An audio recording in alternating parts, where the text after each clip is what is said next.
Shine परिवार के आप सभी कस्टमर, सभी एसोसिएट, आप सभी को Rashid Naseem, chairman shine group का प्यार भरा नमस्कार। साथियों, कल से जैसे ही 1 मई की प्रेस कॉन्फ्रेंस की घोषणा की गई है, मैं लगातार ऐसे लोगों का मैसेजेस को रिसीव कर रहा हूं जो लोग इस प्रेस कॉन्फ्रेंस को लेकर काफ़ी उत्साह में भी हैं और बड़ी तैयारियों के साथ भी हैं। और जाहिर सी बात है, जब कोई भी प्रयास सही डायरेक्शन में होना शुरू हो जाता है तो उसका रास्ता जब दिखना शुरू हो जाता है तो उसके पॉजिटिव रिजल्ट और पॉजिटिव समर्थन दोनों सामने दिखाई देने लग जाते हैं। ये फर्क आपको महसूस हो सकता है कि जो कस्टमर वाकई में निरी है, परेशान है, जिसकी सच में लायबिलिटी है, जो सच में फंसा है, परेशान है, वो आज इस तरह की हर एक मुहिम में कंपनी के साथ खड़े होने की बात कर रहा है, साथ देने की बात कर रहा है। और हिंदुस्तान के किसी भी कोने में हो, चाहे विदेश में क्यों ना हो, वो अपना आ करके समर्थन देने के लिए या दूर से जैसे भी जिससे जो बन पड़ रहा है वैसे समर्थन देने की कोशिश कर रहा है। लेकिन इसी बीच में कुछ ऐसे लोग भी हैं जिनकी अपनी खुद की लायबिलिटीज कोई मतलब नहीं है,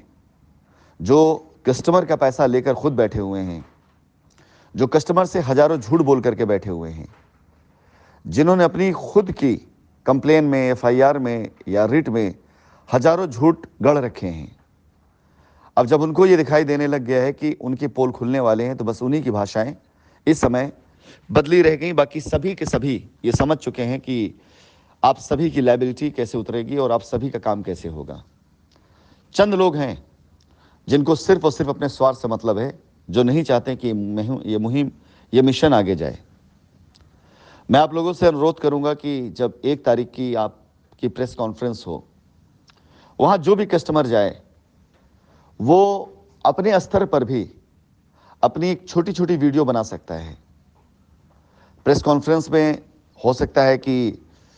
मीडिया के कर्मी अगर वहां पे मौजूद होंगे, वो आपसे जो सवाल करेंगे, हो सकता है सबको मौका ना मिले, लेकिन आपका समूह, आपकी भीड़, आपकी एकता, आपकी बातचीत, आपकी परेशानी, आपकी तकलीफ देख करके उसके बारे में यदि मीडिया में आता है तो पब्लिक को, शासन प्रशासन को, न्यायालय को ये ज़रूर आभास होगा कि कहानी अलग कुछ और है और दिखाई कुछ और जा रही है। 2-4 मेन पॉइंट है, मैं आप सभी से चाहूँगा आप में से जिस कस्टमर के साथ ये एक्सपीरियंस हुआ हो वो ज़रूर वहाँ पर उन पॉइंट्स का चाहे तो वीडियो बना करके और चाहे तो मीडिया के सामने अगर मौका मिला तो अपनी बात रख करके ये बातें कर सकते हैं। आप ज़रूर इन बातों को उजागर करिएगा, किस प्रकार से कुछ ब्लैकमेलरों ने उनका नाम लेकर के आपको कंपनी के खिलाफ एफआईआर के लिए उकसाया, किस प्रकार से कुछ एसोसिएट्स ने, जिन्होंने आपका पैसा अपने बैंक अकाउंट में लिया लेकिन जब देने की बारी आई तो कंपनी को बदनाम करते हुए अपना पल्ला झाड़ लिया, किस प्रकार से कुछ एजेंटों ने, कुछ दलालों ने आपको उकसाया कि जब तक आप एफआईआर नहीं करोगे तब तक आपका पैसा आपको नहीं मिलेगा, और आपने उनको कितने पैसे दिए आप ये जरूर बताइएगा कि किस प्रकार से आप सभी लोगों को ये डर दिखाया गया कि कंपनी भाग चुकी है, कंपनी पैसा लेकर भाग गई है, अगर ये जमीन लोगे तभी लायबिलिटी उतरेगी, नहीं तो जाकर के दुबई से पैसा लेकर आओ। यानी जो भी आपके साथ एक्सपीरियंस हुआ है उसे जरूर बताइएगा। इस कारण कि शासन प्रशासन, मीडिया और न्यायपालिका को सही बात जिस दिन समझ में आ गई कि कंपनी कहीं नहीं गई थी, कंपनी, मैं तो समझ नहीं पा रहा हूं कि मैं भागा कब था, मैं समझ नहीं पा रहा हूं कि मैं वहां से लेकर के आया था,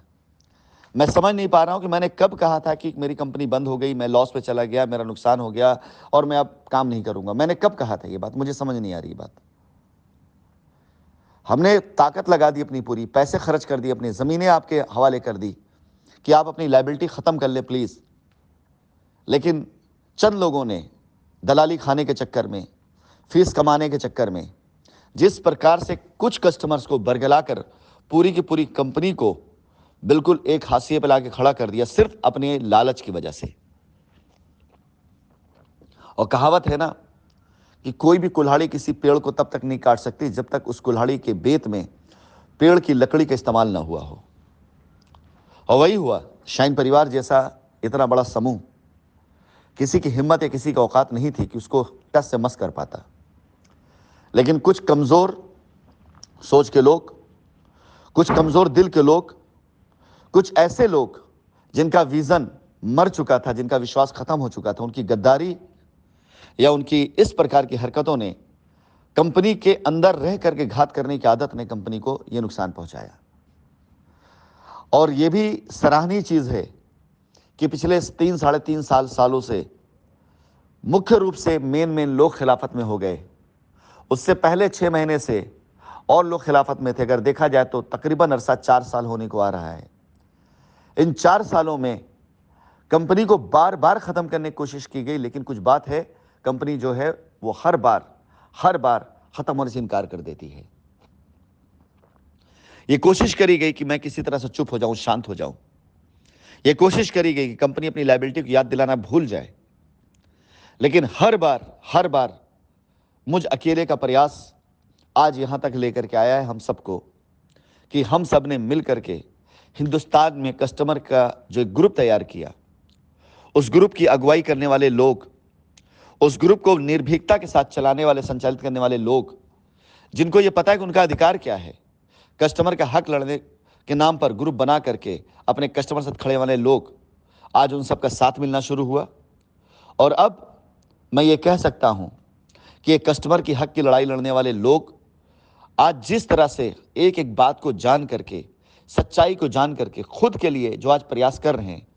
अब इनके प्रयास को, इनकी आंधी कोई रोक नहीं पाएगा। 1 तारीख को आपकी प्रेस कॉन्फ्रेंस में मैं चाहूंगा कि जहां जहां से भी लोग आ रहे हों, आपसे एक निवेदन है, यदि आप कस्टमर हैं और आपके साथ कोई परेशानी है, आप उसका वीडियो ज़रूर बना लीजिएगा। अपना परिचय देते हुए, अपना नाम देते हुए, अपनी रसीद दिखाते हुए कि मेरा शाइन सिटी में इतना निवेश है, मैं कंपनी के साथ, कंपनी के दिए गए रास्ते पर चलने के लिए तैयार हूं। यदि कंपनी हमारी लायबिलिटी उतारने के लिए तैयार है तो हम कंपनी के साथ समझौते के लिए तैयार हैं। कृपया करके हमको हमारी लायबिलिटी उतारने का रास्ता दिया जाए। दूसरों की लड़ाई में हमें न घसीटा जाए। जो लोग अपने स्वार्थ के लिए झूठी रिट डालकर बैठे हैं, जो लोग अपने स्वार्थ के लिए झूठी FIR करके बैठे हैं, कृपया हमें उनसे अलग किया जाए। हमें नहीं पता है कि उन लोगों ने क्यों, किस मकसद से कंपनी को बदनाम करने के लिए सारी चीज़ करी, लेकिन इसकी वजह से हमारे बच्चों की पढ़ाई, हमारी बेटियों की शादियां, हमारे घर में इलाज नहीं हो पा रहा है। आपसे निवेदन है, ये वीडियोस बना करके आप ज़रूर दीजिएगा, ताकि इन वीडियोस को अलग अलग मीडिया प्लेटफॉर्म पर, सोशल मीडिया प्लेटफॉर्म पर सरकारी अधिकारियों तक पहुंचाने का यत्न किया जा सके, कोर्ट तक पहुंचाने का यत्न किया जा सके, जिससे कोर्ट सच्चाई जान सके। और एक बार कोर्ट के नज़र में सच्चाई आ गई, आपकी बात और आपकी परेशानी समझ में आ गई, असली बात समझ में आ गई, तो उन सारे के सारे लोगों की, जिन लोगों ने अपनी FIRों में गलत चीज़ें लिख रखी हैं, जिन लोगों ने अपनी रिटों में गलत बातें लिख रखी हैं, उनकी पोल खुलते कोर्ट में देर नहीं लगेगी। और दो राय इसमें कोई नहीं है कि इस प्रकार की गलत FIR और गलत रिट डालने वाले लोग, उसकी पैरवी करने वाले लोग अगर कोर्ट में चिन्हित हो गए तो कोर्ट का एक्शन होना भी कोई बड़ी बात नहीं है। आप सभी कस्टमर से इस समय अनुरोध है कि आप सभी बगैर उत्तेजित हुए, पूरे दिल दिमाग से, पॉजिटिव सोच के साथ जो वहां पहुंच रहे हैं पहुंचे, और पहुंचने के साथ ही साथ आप सभी प्रेस कॉन्फ्रेंस करते हुए आप सभी से अनुरोध है कि ये वीडियो आप जरूर बना लीजिएगा। एक दूसरे के सहयोग करते हुए, एक दूसरे के साथ देते हुए, शांति बनाए हुए, आप सभी लोग बस मीडिया के द्वारा और सभी के सभी कस्टमर अपने दर्द को अपने वकीलों के द्वारा और इस शासन प्रशासन को,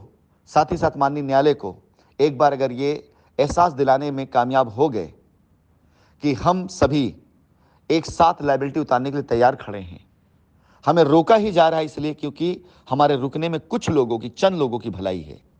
वो लोग अपना स्वार्थ सिद्ध करने के लिए हम पर झूठे आरोप लगा करके कस्टमर के अधिकार को मार रहे हैं। बहुत बहुत धन्यवाद, आभार और शुभकामनाएं आप सभी को 1 तारीख के लिए। आशा करता हूं